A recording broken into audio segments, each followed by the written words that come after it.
हमारे साथ में बहुजन मुक्ति पार्टी के राष्ट्रीय अध्यक्ष हैं प्रताप सिंह, और जो आज बिहार में औरंगाबाद ज़िले में राज्य अधिवेशन हुआ उसके संदर्भ में हम जानने की कोशिश करते हैं और आज का क्या विषय था और लोगों को क्या संदेश देना चाहते हैं अपनी पार्टी की ओर से। सर, स्वागत है हमारे चैनल पर। सर्वप्रथम तो मैं अमर शहीद बाबू जगदेव कुशवाहा जी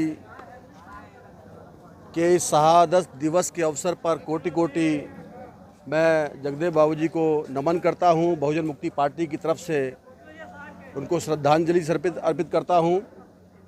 और आज का ये बहुजन मुक्ति पार्टी का 5वां अधिवेशन बिहार राज्य का हम शहीद जगदेव प्रसाद कुशवाहा जी को ही समर्पित करके यहाँ पर ये कार्यक्रम की घोषणा की है। और आज ये बहुत अपार सफलता के साथ में यहाँ ये बिहार राज्य का अधिवेशन संपन्न हुआ।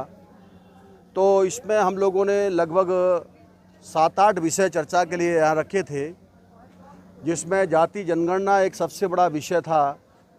इलेक्ट्रॉनिक वोटिंग मशीन के द्वारा देश के लोकतंत्र की हत्या हो रही है। बिहार सहित देश की जनता को जागृत करने के लिए हम लोगों ने ये विषय बनाए। और इसके अलावा इस देश के बहुसंख्यक लोगों को, जिनको अनुसूचित जाति, अनुसूचित जनजाति, अन्य पिछड़ा वर्ग और इनसे धर्म परिवर्तित मुस्लिम, सिख, ईसाई, बुद्धिस्ट, जैन के नाम पर भारत के संविधान ने जो पहचान दी है, जो मान्यता दिया है, वो बहुसंख्यक होने के बाद भी देश के अंदर में आज गुलाम हैं, शासित लोग हैं। लोकतंत्र में जिनकी संख्या अधिक होती है वो लोग शासक होते हैं, राजा होते हैं, मगर भारत में जो ज़्यादा संख्या वाले लोग हैं वो गुलाम हैं। और जो कम संख्या वाले मुट्ठी भर, विज्ञान ने जिनको डीएनए के अनुसार में विदेशी कह दिया है, वो भारत के मूल के रहने वाले लोग नहीं हैं, वो लोग इस देश के हुक्मरान बने हुए हैं। तो इस देश में मूल निवासी बहुजन समाज के अधिकांश लोगों को शासन करती जमात बनाने के लिए ये बहुजन मुक्ति पार्टी का हम लोगों ने यहाँ विषय बनाया। और चलो बूथ की ओर, चलो गांव की ओर, इस नारे के साथ में इस अधिवेशन के दौरान हमने अपने सभी कार्यकर्ता पदाधिकारियों को ये संदेश दिया है कि आने वाले समय के आप लोग शासक हैं। बहुजन मुक्ति पार्टी की जल्द ही देश में और बिहार राज्य में सरकार बनने वाली है। इसके लिए कमर कस के हमारे लोग गांव-गांव और बूथ स्तर पर जाने के लिए तैयार हो चुके हैं। ये संदेश देने के लिए हम लोगों ने यहाँ पर आज इस अधिवेशन को रखा। बिहार में बढ़ते अपराध और तमाम जो अपराधी, एक सवाल है सर कि वाम से और बहुजन मुक्ति पार्टी के तमाम कार्यकर्ता ईवीएम पे काम करते हैं, लेकिन क्या अभी तक ईवीएम के मामले में आपको कुछ सफलता मिली? ये ईवीएम की सफलता ही है कि आज देश में भारतीय जनता पार्टी की लंगड़ी सरकार बनी हुई है, एक टांग पे खड़ी है। ये हमारे जागरण का ही नतीजा है कि देश के अंदर में देश की जनता ने लोगों को ये सोचा कि अगर बीजेपी को हराना है तो कौन हरा सकता है। वो लोग कांग्रेस के गठबंधन के चक्कर में लग गए। देश के भारत के अंदर में जो भारत का राजनीतिक सिनेरियो है उसको देखा जाता है तो भारत के मतदाताओं को यही लगता है, यही जन्म से ही सिखाया गया है उनको कि कौन किसको हरा रहा है, जिताऊ कैंडिडेट को ही वोट डालना चाहिए। अगर आप लोग हारने वाले को वोट डालेंगे तो वोट खराब हो जाएगा। ये बचपन से ही हमारे लोगों के दिमाग में ठूसा गया है। जबकि वोट खराब नहीं होता है, वोट तो व्यक्ति और पार्टी के नाम पर जमा होता है, और जमा होते होते लाख, 2 लाख, 10 लाख जब जमा होता है तो उस पार्टी के सांसद भी होते हैं, विधायक भी होते हैं और सरकार भी बनती है। मगर गुमराह करने के लिए दुश्मन ये दुष्प्रचार करने का काम करते हैं कि जीतने वाले को वोट डालना चाहिए, हारने वाले को नहीं डालना चाहिए। और जीतने वाला कौन है, बीजेपी को हराने वाला कौन है, ऐसा एक बहुत बड़ा आप कह सकते हैं जुमला फैलाने का काम देश के अंदर में बीजेपी और कांग्रेस के लोगों ने आपस में मिली भगत करके किया। तो कांग्रेस विपक्ष मजबूत हो गया, कांग्रेस का विपक्ष मजबूत हो गया, मगर क्षेत्रीय पार्टियों का सारा बेड़ा गर्क हो गया, उनका दिवाला निकल गया। ये सारा देखने को देश में मिला है। आज भारत लेनिन जगदेव प्रसाद का शहादत दिवस है सर। उसने एक नारा दिए थे, 100 में 90 शोषित है, शोषितों ने ललकारा है, धन धरती और राजपाट में 90 भाग हमारा है। लेकिन आज भी हमारे बहुजन जग नहीं रहे हैं, इस विषय में क्या कहेंगे, कैसे जगेंगे? बहुत बड़े पैमाने पर मैं इस बात को नहीं मानता हूं कि जग नहीं रहे हैं। भारत में एक बहुत बड़ा जागरण का, महाजागरण का कार्यक्रम चल रहा है। जी जी। ये जागृति का ही परिणाम है आज पूरे भारत में कि पिछड़े लोग अपनी आवाज़ को बुलंद करने के लिए भारत जैसे धरती के इतने विशालकाय भूखंड को बंद करने के लिए ऐलान किए हैं। 30 अक्टूबर को राष्ट्रीय पिछड़ा वर्ग मोर्चा और भारत मुक्ति मोर्चा के द्वारा ऐलानिया तौर पर यह कहा गया है कि हम लोग ओबीसी की जनगणना के मुद्दे को लेकर के हम भारत को बंद करेंगे और बहुजन मुक्ति पार्टी हम उसका खुला समर्थन करते हैं पूरे देश भर में। मोहन भागवत तो कर रहे हैं ओबीसी की गिनती कराया जाना जरूरी। हाँ, तो भागवत जी और उनके लोगों को लगता है कि ये उनके लिए जानलेवा साबित हो सकता है। ये जाति जनगणना कोई साधारण मुद्दा नहीं है, वो खतरनाक मुद्दा है और उन्होंने तो पहले से कह के रखा हुआ है। आरएसएस बीजेपी के लोगों ने कह के रखा है कि हम नहीं कराएंगे, तो नहीं कराएंगे तो लोगों ने भी ये ठान के रखा है कि हम तुम्हारी सरकार गिराएंगे, क्योंकि ये सरकार लंगड़ी सरकार है। नीतीश कुमार जी ने बिहार में जनगणना करा ली, नीतीश कुमार जी की बैसाखी पर चल रही है सरकार, आंध्र प्रदेश के चंद्रबाबू नायडू जी के बैसाखी पर चलने वाली सरकार है, एक टांग पे खड़ी हुई सरकार है ये। तो ये सरकार 6 महीने के अंदर गिरने वाली है, ये ज़्यादा चलने वाली नहीं है, ये 5 साल तक चलने वाली सरकार नहीं है, ये जल्दी ही सरकार गिरने वाली है। अगर वो जाति जनगणना का मुद्दा पर ध्यान नहीं देते हैं, सरकार नहीं कराती है, तो निश्चित तौर पर देश की सरकार गिरेगी और सरकार बदलेगी। अच्छा, आगे आपका क्या रणनीति है सर? देखिए, में जिस तरह जो 2025 विधानसभा चुनाव आने वाला है उसका रणनीति बताइए। किसी भी राजनीतिक दल की रणनीति बताई नहीं जाती है। अपने कार्यकर्ताओं को हमारा यही संदेश है, रणनीति बता दिया तो फिर रणनीति कहाँ रही।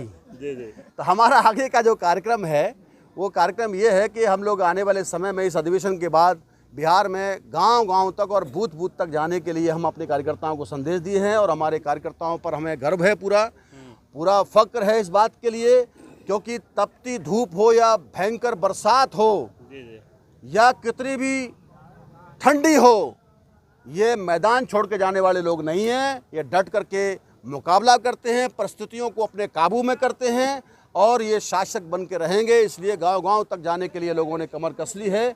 2025 में आने वाले विधानसभा चुनाव में बिहार में बहुजन मुक्ति पार्टी की सरकार बनेगी। ये संकल्प आज हम लोग जगदेव बाबू कुशवाहा जी के शहादत दिवस पर लेते हैं।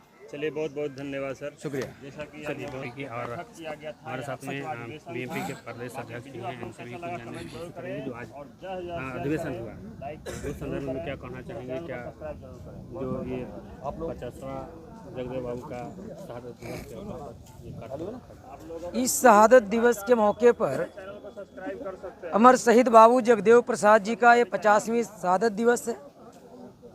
इस मौके पर मैं अपने पार्टी के कार्यकर्ताओं को या अपने पार्टी के कार्यकर्ताओं से अपील करता हूं कि आज ये संकल्प का दिन है। जो उन्होंने नारा दिए हैं वो नारा आज अधूरी है। 100 में 90 शोषित है, धन धरती और राजपाट में 90 भाग हमारा है। तो ये जो नारा है, ये नारा आज भी उनकी सपना साकार नहीं हुए हैं, अधूरा रह गया है। तो आज ये संकल्प का दिन है और शहादत है, स्मृति दिन नहीं है, शहादत है, क्योंकि मारा गया था उनको। मनुवादियों ने उनकी हत्या किया था। आज जो हम काम कर रहे हैं, यही काम अमर शहीद बाबू जगदेव प्रसाद जी हम लोग से पहले कर रहे थे, लेकिन मनुवादियों ने ऐसे ही भाषण देते वक्त ही उनको पकड़कर हत्या किया गया था और गाड़ियों में रगड़ कर मारा गया था। तो ये शहादत दिवस, ये संकल्प दिवस के रूप में हम लोग को मनाना चाहिए और बृहद पैमाने पर मनाना चाहिए और संकल्प लेना चाहिए कि जो मनुवादियों ने केवल अमर शहीद बाबू जगदेव प्रसाद कुशवाहा को ही नहीं मारा, अरे वही मनुवादियों ने, वही टिकेधारी, वही विदेशियों ने पुष्यमित्र सुंग को हत्या किया। वही विदेशियों ने जननायक कर्पूरी ठाकुर को भी एन प्राकृतिक तरीके से हत्या किया। वही मनुवादियों ने अमर शहीद बाबू जगदेव प्रसाद को हत्या किया। वही मनुवादियों ने तथागत गौतम बुद्ध को भी हत्या किया। वही मनुवादियों ने डॉक्टर बाबा साहब अम्बेडकर को हत्या किया। वही मनुवादियों ने संत रैदास को हत्या किया। वही मनुवादियों ने चौहरमा को हत्या किया। तो ऐसे कहा जा सकता है कि तमाम बहुजन समाज में जो महानायक और महानायिकाएं हैं तमाम लोगों की हत्याएं हुई। और ये हत्या क्यों हुआ? कौन लोगों ने किया? कोई बहुजन ने बहुजन को नहीं मारा, मनुवादियों ने मारा। इसलिए मारा कि वो अगर मनुवादियों को समर्थन में काम करते तो उनकी हत्या नहीं होता। अपने अधिवेशन को लेकर के आज के राज्य अधिवेशन जो हुआ जगदेव बाबू के शहादत दिवस पर रखा गया। जगदेव बाबू का नारा था 100 में 90 शोषित है, 90 भाग हमारा, गद्दी छोड़ो एक गद्दारो, जगदेव ने ललकारा। इसी बात पर डीएसपी जो जाति का ब्राह्मण था पिस्टल निकालकर जगदेव बाबू का कुल्था में हत्या कर दिया। जगदेव बाबू का सांस चल रहा था, वहां से घसीट कर थाना ले गया। ले जाने के बाद जगदेव बाबू पानी मांगे, दरोगा भी ब्राह्मण था, पानी नहीं दिया, जगदेव बाबू के मुंह में पेशाब कर दिया। बहुत घिनौना बात है। आज उस जगदेव बाबू के शहादत दिवस पर हम लोग संकल्प लेते हैं कि जिस दिन बहुजन मुक्ति पार्टी की सत्ता आएगी ऐसे लोगों को फांसी पर झुलाया जाएगा। 100 में 90 शोषित है, 90 भाग हमारा है, लेकिन आज भी 90% वाले नहीं जग रहे हैं। कारण जितने हमारे 90% में लीडर है वो सभी के सभी 10% का गुलाम है। चाहे जो भी हो, वो जो लोग आवाज निकालते हैं वही वो लोग काम करते हैं। मात्र एक व्यक्ति जिसका नाम है वामन मिश्राम, वही एक व्यक्ति है जो आंदोलन चला रहा है कि आप और हमको आपको बोलने का, लड़ने का अधिकार है। संविधान अभी बचा हुआ है, नहीं तो सभी के सभी, मैं बोल दिया ना, सभी जितना लीडर है, चाहे SC ST का हो, चाहे OBC का हो, सभी के सभी RSS और कांग्रेस और बीजेपी के गुलाम है। जिसके चलते हमारे समाज नहीं जग रहा है, जिसको हम मानते हैं वही गुलाम है। और दूसरा बात, सभी लीडर धीरे धीरे अपने जाति का लीडर, RSS के लोग, बीजेपी के लोग, कांग्रेस के लोगों ने जाति का लीडर पैदा कर दिया। हर जाति का अलग अलग लीडर हो गया। अपना जाति को वोट लेकर आज तक अपना जाति तक कल्याण नहीं किया और पूरा समाज की बात तो अलग है। क्या लगता है 2025 में क्या स्थिति रहेगी? 2025 में कोई भी परिस्थिति रहे, जब तक ये लोग मिलकर सरकार चुनाव नहीं लड़ेंगे, सरकार बहुजनों की बनने वाली नहीं है। इसलिए मैं आज चैलेंज करते हैं, अपील करते हैं कि जितने मूल निवासी का लीडर हो सभी लोग मिलकर चुनाव लड़ेंगे तो मुझे लगता है RSS और बीजेपी और कांग्रेस का सफाया हो जाएगा। चलिए, बहुत बहुत धन्यवाद भैया। क्या कहेंगे जो जिस तरह से बिहार में जो अपराध बढ़ा हुआ है, चरम सीमा पर है भ्रष्टाचार, तो क्या किसे दोषी माना? अपराध बात सुशासन की होती है। अपराधी तो मंत्री है, अपराधी तो संसद में जाता है, माफिया तो सब कुछ कर रहा है। ज्यादा अपराध किया, पैसा कमाया, पैसा दिया, अपराध के बल पर संसद में, पार्लियामेंट में, विधानसभा में जाता है, तो अपराध रुकेगा कैसे? अपराध रोकने के लिए आपको और हमको एक साथ आना होगा, बहुजन मुक्ति पार्टी के साथ आना होगा। जब तक मूल निवासी बहुजन मुक्ति पार्टी के साथ नहीं आएगा, अपराध नहीं रुकेगा। चलिए, बहुत बहुत अपना परिचय दीजिए। मेरा नाम सुरेश यादव, बहुजन मुक्ति पार्टी प्रदेश महासचिव। वीडियो आपका कैसा? भाई हजारों साल से खा रहा है, खाए हुए हैं, तो इतना आसानी से तो छोड़ने वाला नहीं है। तो इस संगठन में यदि महिला आएगी तो निश्चित रूप से परिवर्तन होगा। पहली पहले गुलाम थी तो हर व्यवस्था उसकी मानती थी। चलिए, अपना परिचय बता दीजिए। मेरा नाम विजय ज्योति हुआ। मैं राष्ट्रीय भारत मुक्ति मोर्चा महिला संघ की राष्ट्रीय अध्यक्षा हूँ, नई दिल्ली से। और ये हमारा बामसेफ जो है, बामसेफ हो गया, ये घटक दल है, 100 से है। और हम